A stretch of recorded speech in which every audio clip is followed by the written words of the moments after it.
अस्सलाम वालेकुम, welcome to my channel food and food is 42। आज की रेसिपी है फ्रेंच सैंडविचेस। इसके लिए मैंने 1 टेबलस्पून ऑयल लिया है और उसमें हाफ कप कैबेज कटा हुआ डाल रही हूँ। ये कटी हुई हाफ कप है, बारीक बारीक मैंने काटी है। इसको हल्का सा सोते करेंगे, ज़्यादा गर्म नहीं करना। 2 पिंच तकरीबन ब्लैक पेपर और 2 पिंच ही नमक के डाल के इसको चूल्हा बंद कर देंगे और इसको अच्छी तरह से मिक्स कर लेंगे। मिक्स करने के बाद इसको अलग बाउल में मैं निकाल रही हूँ और इसके अंदर तकरीबन 3 टेबलस्पून चिकन स्प्रेड मिक्स करूँगी। चिकन स्प्रेड की भी रेसिपी मेरे चैनल पे मौजूद है, आप उधर से देख लें।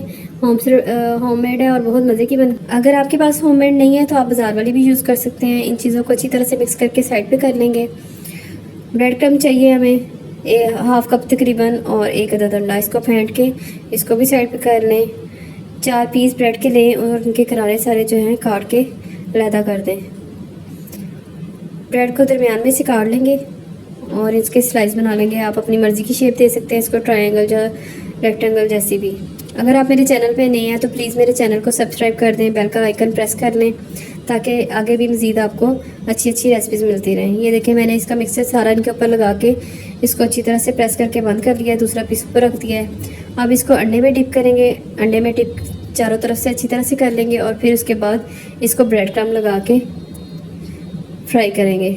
बहुत ईजी है। आप अगर बच्चों के लिए लंच के लिए बनाना चाहते हैं तो आप इस तरह इसको ब्रेड क्रम्ब वगैरह लगा के रात को रेडी करके रख लें।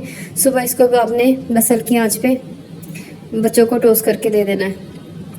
लंच के लिए बहुत अच्छी रेसिपी है और इसमें ज़्यादा ऑयल भी नहीं डलता। अगर आप इसको फ्राई पैन में थोड़े से ऑयल में करें तो ये अच्छी तरह से सेके जाते हैं। इस पर बच्चों को बहुत पसंद आते हैं। आप इसके अंदर एडिशन करना चाहें तो अंदर ही थोड़ी सी केचप भी लगा लें, लेकिन अगर केचप ना भी लगाएं तो इसका टेस्ट बहुत अच्छा आता है। अगर आप कोई टी पार्टी कर रहे हैं तो इसको आप 1 दिन पहले भी बना के रख सकते हैं और एंड टाइम पे आप फ्राई कर लें। ये देखें, फ्रेंच टोस्ट रेडी हैं।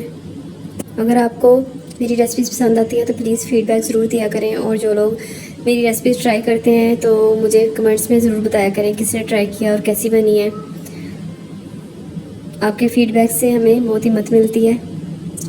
और मेरे चैनल को लाइक करें, सब्सक्राइब करें। अल्लाह हाफिज़, शुक्रिया।